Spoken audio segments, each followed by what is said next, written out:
Welcome again, Keepers of Light, and I call you that because you are just that. Keepers of Light. I'm going to take a moment to center into my higher sense of being.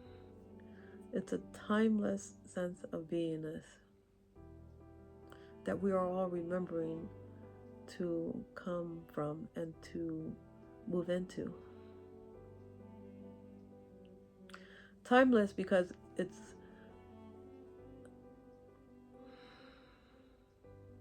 a moment, and it becomes moments of stepping away from the distortions,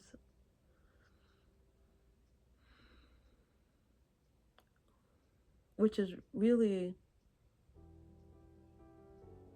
the bigger reality to all of the existence that we're experiencing now, is that we have structured and created the structures of reality from a distorted lens of self. And so what we're remembering as keepers of light is to come into our truest sense of self, away from the distortions. A lot of people right now are experiencing what I will term as like forced awakening, which is where things that they have identified as being who they are being taken away from them. But we have to remember, we can remember that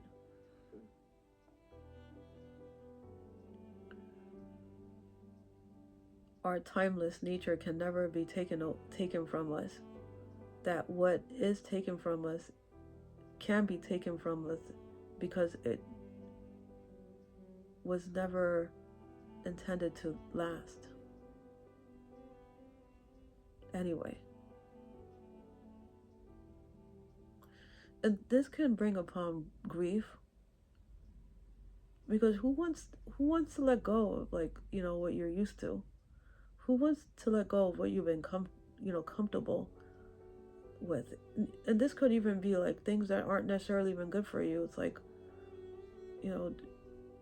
we're designed, and the way that our human systems are designed is so that when we engage in a frequency, that we merge with it so well that we seek to keep it going. And that's all well and done with when we're looking at continuing with things that actually benefit us. But when we are existing from a place where we're connecting to keeping things going that are harmful to us, then the end result is really that we wind up not taking the highest advantage of the potential of experiences that we have available to us here. And we, as keepers of light, we have incarnated to have a memory point. Mine was more so from childhood, where I remembered, actually, mine, I believe, is really more so from how it is that I have incarnated. And I believe it's the same equation for everyone, that we're born within certain frequency planes of beingness.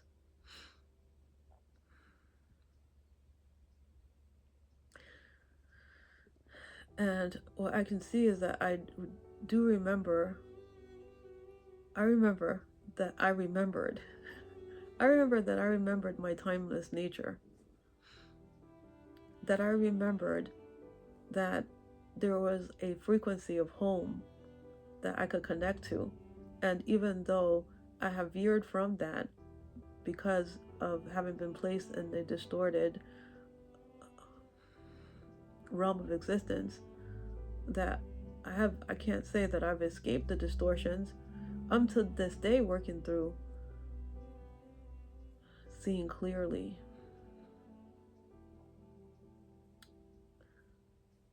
enough so I can come on here and continue to speak in this way.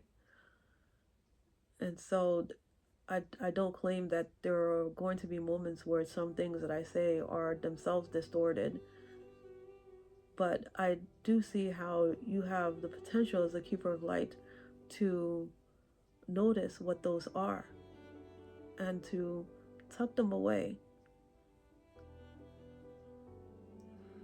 and to consider the elements that you're connecting to, that are connected to your sense of higher beingness that places you right beside me in the timeless nature of our existence, so that we can glance at life and look at it from this perspective and say, oh, okay. And this is really what it's felt like it's happening for me these past few weeks, where it feels like I'm going through like a life review where you know, the stories that where the constructions of my reality are really just becoming more clear and clear to me, that I have this higher lens that I can view it from and say, okay, this is now making more sense to me now. It's making sense to me that there was this big lineup of experiences and a lineup of people who were perfect, a perfect playing out scenario of that which I have been here to learn. That which I have been here to learn so that I can speak these words, which is how we have a connection point to our higher selves. We have a connection point to our timeless nature, which is outside of the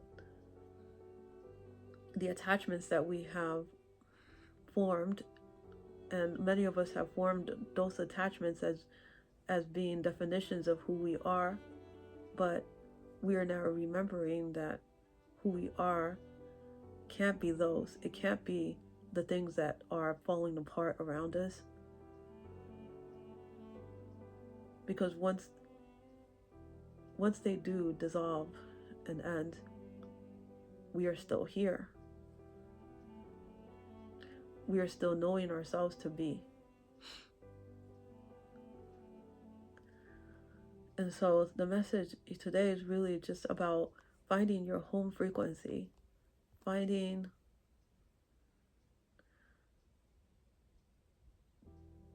and remembering that part of you that knows you are having an experience.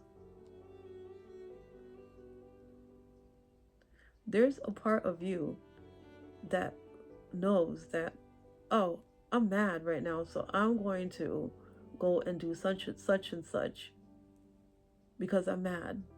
There's that part of you that recognizes the story that you're telling about what it is that you're about to do, what it is that just occurred. There is that storyteller part of you that exists within you that you're connecting back to again, but not from the perspective of now having an identity anymore, because we're remembering also the danger that it is for us to allow our minds to be the deciding factors, to allow a new story to be told from within an engagement to that story as being who we are. We are remembering that we do not need to have an identity in order to exist.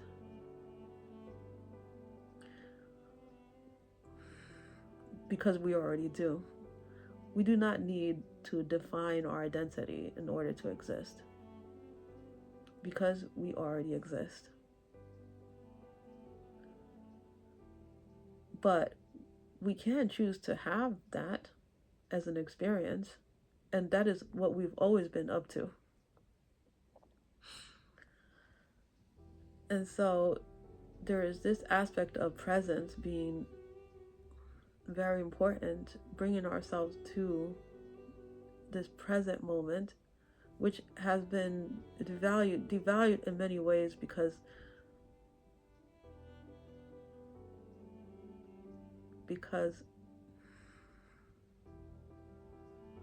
for all of us to step into the present moment would mean that we are stepping into a level of power that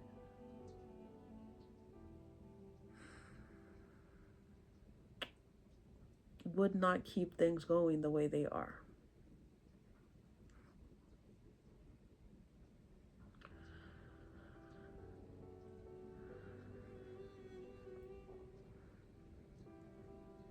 So there are these pockets of time that we have that are available to us to spend within our home frequencies, that feeling sense that you are.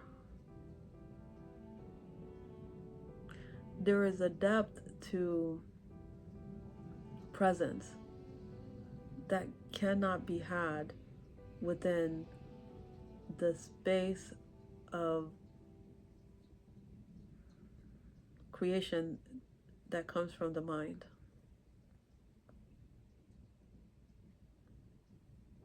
There are more options too,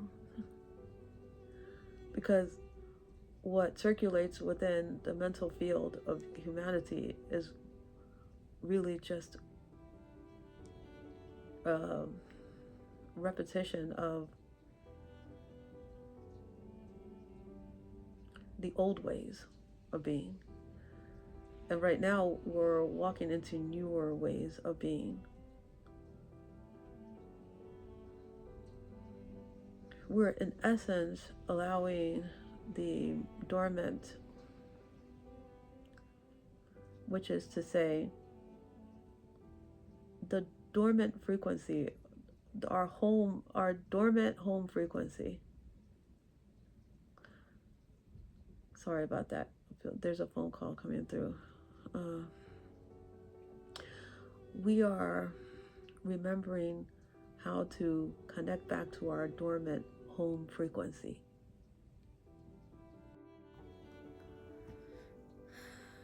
Yeah, I have my phone on Do Not Disturb, but I'm not saying anything about this. Okay, so what's happening with us is that we're remembering our point of power. It never was what we thought it was. Because if you look back to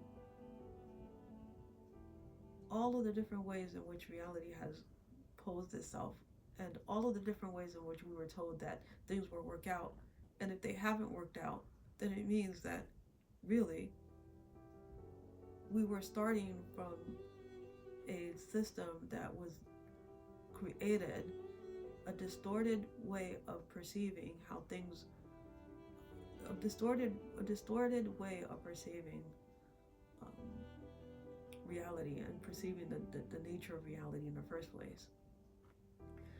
I mean, if we're just to look at like how things work in the first place, look at your emotions and see they're more so telling of how things work than would be what you think about your emotion. Like what you think about your emotion is more so like a judgment about it. Like, I think it's bad that I felt this way, or I think that it's weak for me to have had that feeling, or whatever. That's just a judgment, and that's coming from the mind, and that's what the mind is really designed to do. It's not a bad thing, but if you were to look at the emotion itself, there's information within it.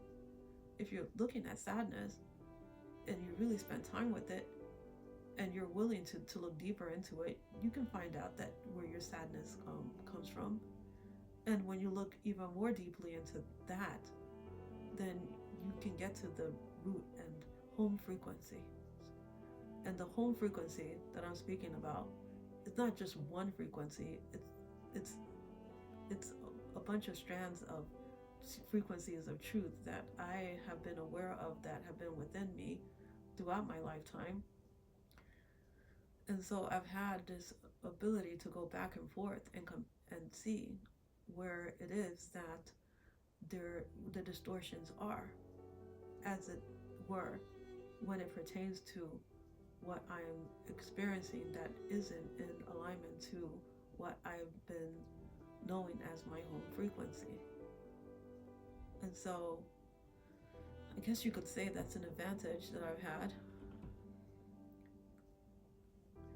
But it hasn't always felt like that.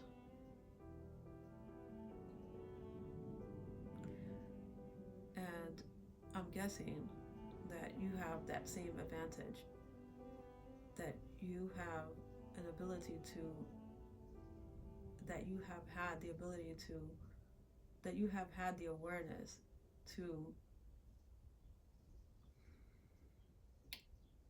a higher compass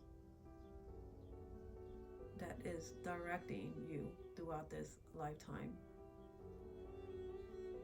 You are just remembering that you are that higher compass. See, the thing about being in this reality here is that we oftentimes assign away our power, and in one way that is done is that we believe that there are people and things that are outside of us, which are the power mechanisms to our sense of beingness. We would assign away our sense of knowing who we are even to something else and call it our identity.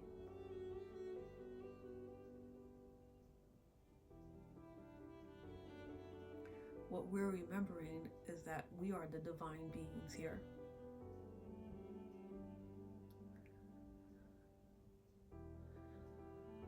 And that divinity is frequency. And that frequency comes from source. And that we are connected to our sense of source. That we are connected to source.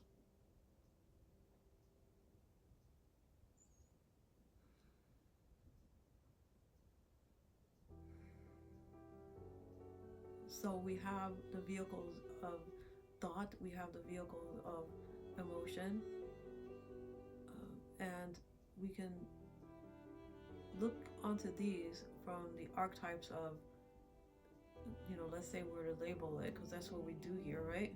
We're to label frequency and say that on the one hand, you've got the feminine aspect of this frequency, and we got the masculine aspect of this frequency. And, what's been going on is that we can tap into a frequency, but then we are only noticing one quality of it. And in that way, a lot of people would agree, or a lot of interpretations are more so that we are more paying attention to the masculine. But that's just a label anyway. Aspect of frequencies.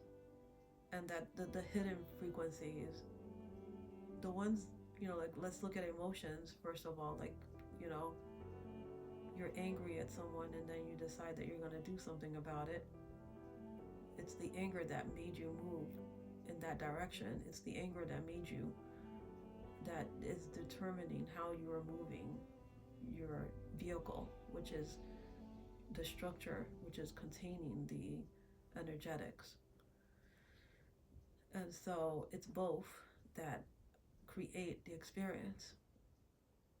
For us to leave one out, or to discount one, or not pay attention to one, is then to give away our power, because then we are not understanding how it is that we're even moving. And so there is this upgrade of technologies, this evolution, this upgrading of technologies that we're experiencing on the outer realm, which really just mirrors what is happening here within the Keeper of Light portal, where we are upgrading our energetic awareness of our energetic systems. This is necessary so that we don't continue to become programmed in the ways that we were in the past. Because before, we were outsourcing our ability to choose.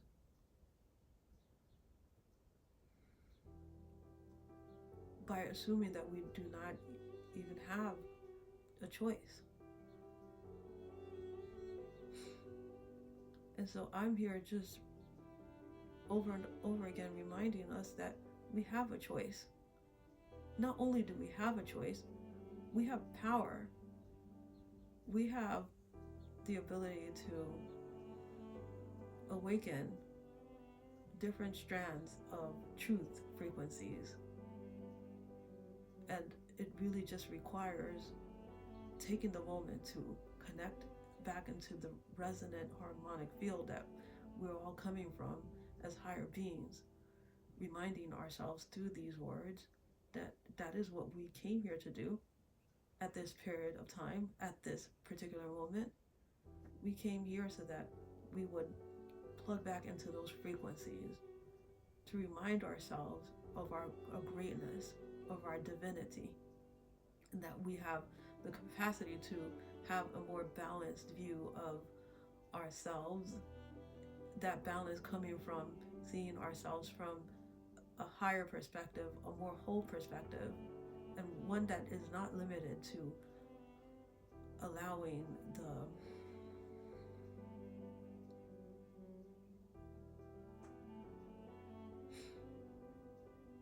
experiences of ourselves to be what it once was, as limited as it was.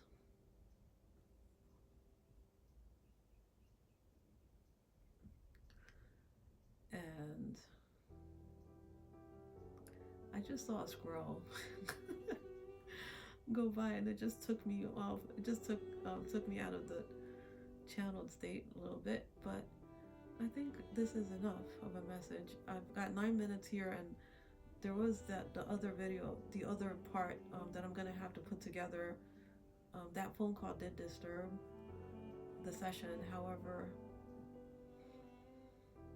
all is well. All is well, and